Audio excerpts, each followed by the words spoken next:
Hi, this is Michael Waits recording live from the Singapore FinTech Festival 2024. Thank you for joining us for this special edition of Insurance for the New Possible, where we discussed the most innovative ideas in FinTech. We are joined today by Musheer Ahmed, the founder of FinStep Asia. Thank you for joining us at the Singapore FinTech Festival 2024. How are you doing today? I'm doing great. Thank you so much to Chubb and you for having me here, Michael. Great to be back on your show. It's awesome to have you back, and to be able to do it face-to-face is really cool. I love that, yeah. Okay, let's jump right into it. Yeah. As life expectancy increases, right? People are getting older, they're living Correct. longer. Yeah. How can insurance companies and other financial service companies rethink traditional product creation because there's just a longer lifespan there? How does that work? I think it's a very interesting point when we look at life expectancy.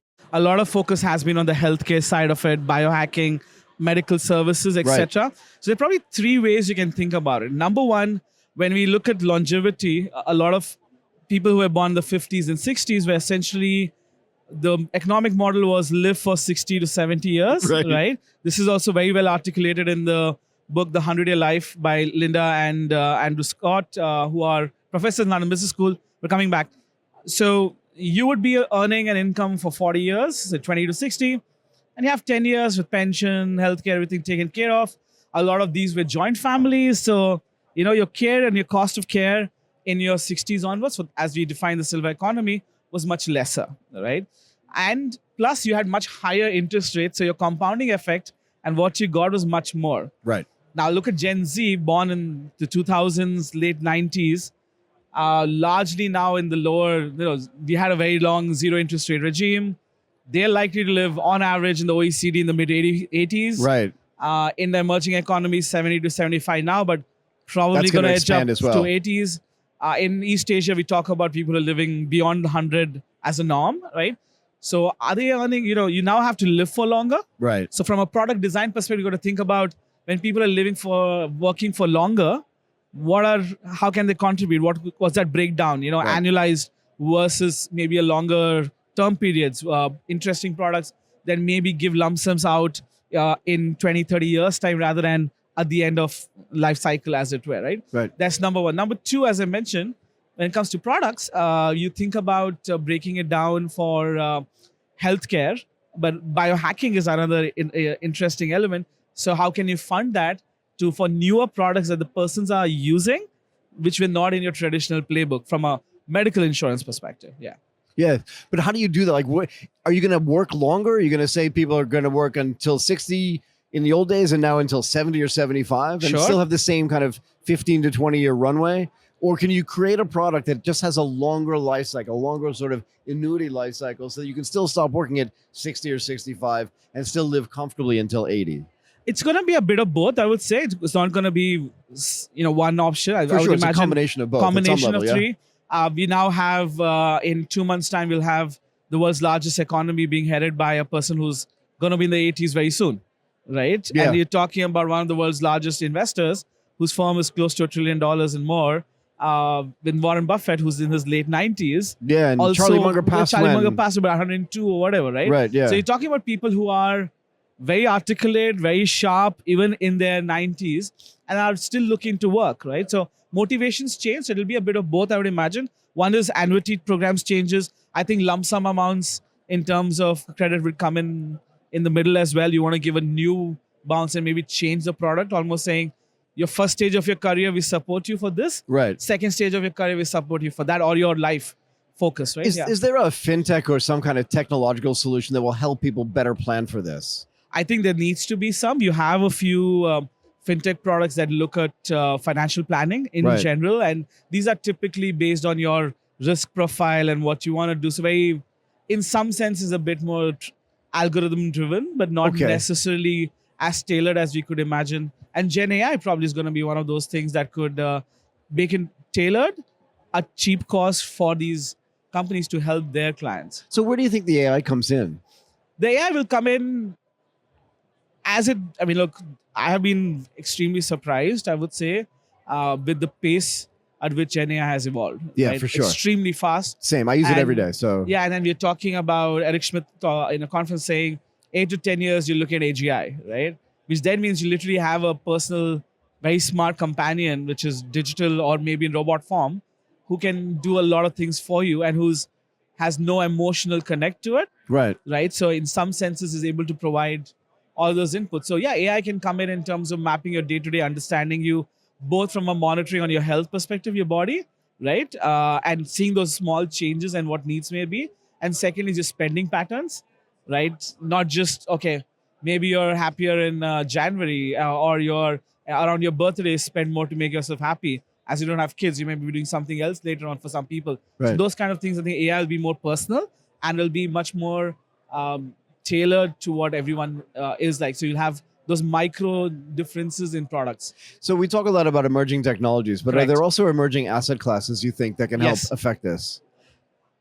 Well, we are 15 years into Bitcoin and it just reached an all-time high. It's an alternative asset, but virtual assets brought in a new wave to look at currency and payments, right? But I also believe there will be newer structures that are coming out of blockchain-based assets. I think so not too. necessarily cryptocurrencies, but it could be redefining traditional financial assets in a way like tokenization of funds. Maybe we can have tokenized insurance products, right? Not micro insurance, but tokenization. I understand. We have the smart contracts which could then plug into a newer way. And you've already had some guests who have spoken. So we spoke about this. Our last episode was very similar to this. We had talked a lot about how tokenization allows for fractionalization, which then allows for extension of products in a way that wasn't possible before. Which was, in a way, impossible. You could say microinsurance been around for a really while. impossible, actually. Yeah, but in terms of efficiency, operationality, transparency, I think it's reached there. And with mobile technology at 6G very soon, dispersion, all of this becomes very quick. So I don't want to talk yet about double income, no kids. Yeah, we can. I want to get to that in a second. Sure. But there are other kind of lifestyle changes that are happening as well. We had a guest on the show a couple of days ago that said the birth rate in Korea was 0.63%. Correct. So what impact is that going to have as well on the way that insurance products and financial service products get built for people that may end up with single, but with no kids as well? Correct. And their lifestyles are completely changing too, right? Yes. They're doing things that their parents didn't do.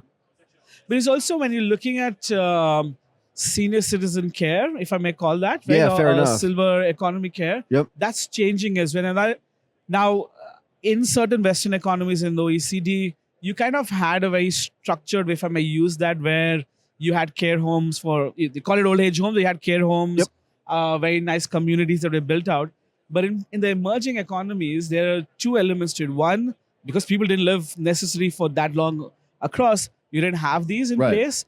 Secondly, culturally, it was a very big taboo because they elders stayed inside their own home, or with and they're revered. Your kids are they're revered. It's all of this. So keeping them out is actually looked down upon, right? But now we're coming to the practicalities of it. So I have a classmate of mine from my school days who they own a real estate firm, but they're setting up these real estate projects which are apartments. So it's not care homes, but this is for older people in the 60s, 70s whose kids may not be in the city or may not be in the country, where they can all be together. They've set up a community there, but in the comforts of your own home.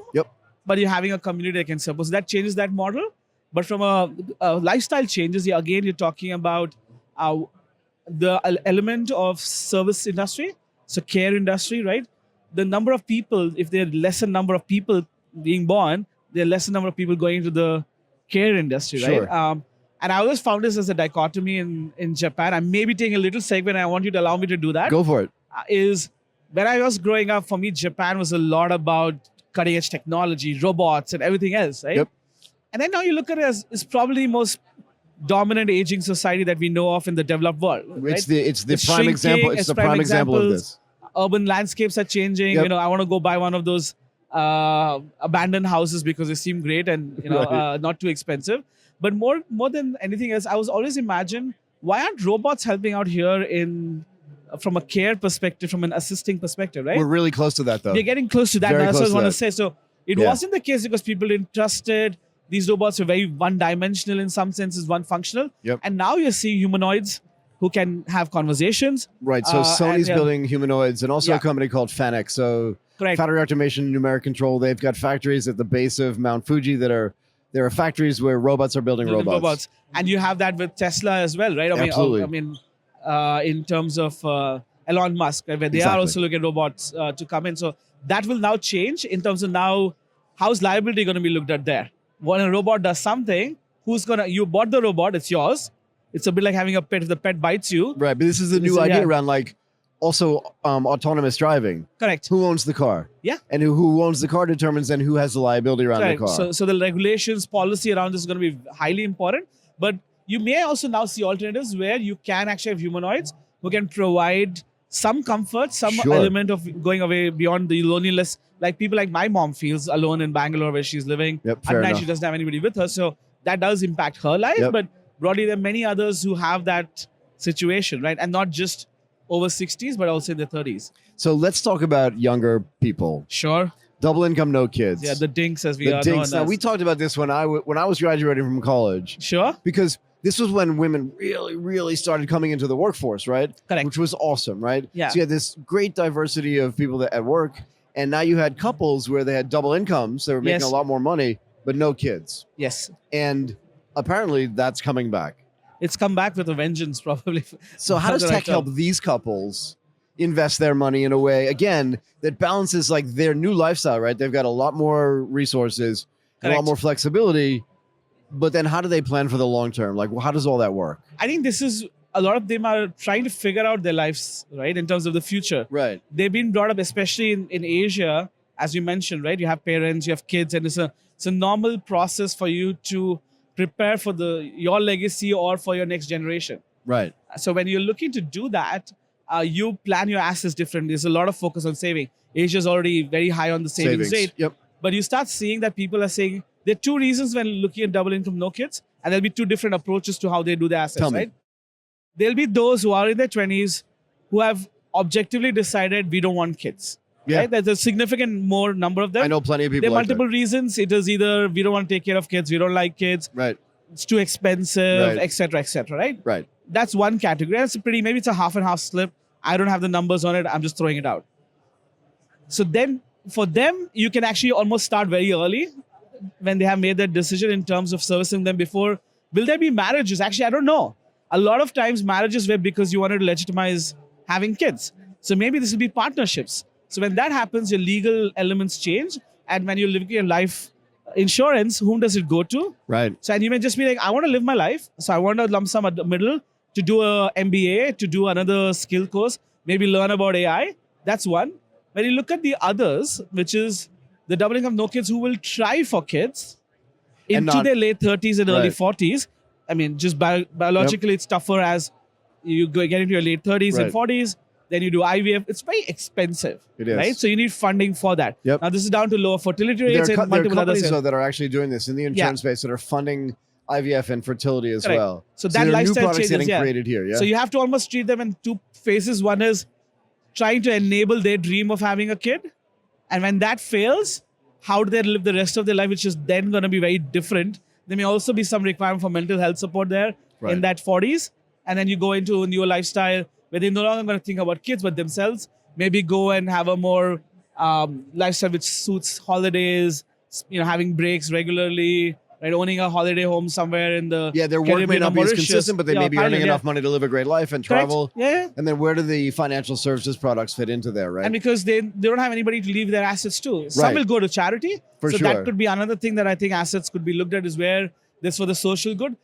Gen Z in particular is very big on There's charity a and lot the going social on good. here. Yeah, so I think there are a lot of new products that can come up, which are reinvented from older products, but with a new treatment and being first rather than an alternative. Is there an emerging tech angle to this as well? As new technologies develop, how do you make those types of products more accessible and more discoverable to people too, right? Because you're going through your life, you may not, because those products haven't been created yet, Correct. how do you discover them when they do get created? I think discovery has always been a challenge. You can have either platforms or partnerships.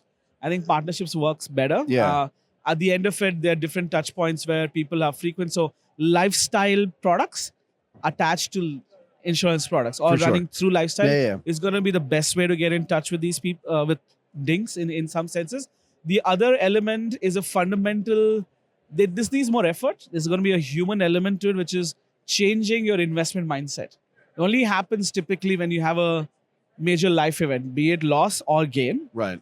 either money or emotional Or people, like you could have, your family could expand or contract, Correct. right? So you need human touch there. I think that will be the other element of how you can get in touch with people there. How do we get, and I'll leave you after this, right? But how do we get analytics to people so that, look, when I was 12, I was pretty sure I was going to die at 70. Sure. But now I'm almost 60, and I'm pretty sure I'm not going away until 90. Don't look a day over 40, Michael. Yeah. Say again? You don't look a day over 40. I said, yeah. That's funny. But the point is, I'd love to have analytics that would then allow me, because the idea was you wouldn't invest in long-term products in your 50s and 60s because you weren't going to be around for that long. You couldn't get the returns necessary. But that's all changing. Yeah. So how do you use and employ analytics and some of these emerging techs so that these things in these silver economy folk that we were talking about can then better analyze what their future needs will be and how to invest for them? I actually think one of the innovative ways to do it is gamification. Yeah, right? A lot of people talk about it. Yeah, but gamification literally, in the sense a lot of the Gen Z and the younger millennials because they're love playing play games, yeah, right? Fine. Can you bring in Quest into that where they are actually reaching, but then there's a small investment product that you can look at, a bit of financial education maybe, but gamifying that. So a lot of times when you think about gamification, like, oh, why don't we build something on the metaverse? Why don't we do something? We run our own game. That utility is very short-lived. It's exciting. Oh, hey, I'm going to try out this ice cream like Singapore FinTech Festival was offering yesterday, but that's not going to have its novelty. But if I'm already invested in game, right? So where are the engaging points? It could be TikTok, right? The financification or TikTokification of finance is very underrated, right? A lot of people are taking their cues on finance from TikTok, Instagram, and that is where I think there needs to be more participation, more thought leadership, as well as the KOLs who didn't exist 20 years ago, who are the right ones to kind of give their sage wisdom to the younger ones. Yeah, that is awesome. I'm going to let you go. Musheer Ahmed, the founder of FinStep Asia. Thank you so much for doing this today. I really appreciate it. Michael, thank you so much for having me, and thank you to Chubb again for featuring me here. Thank you.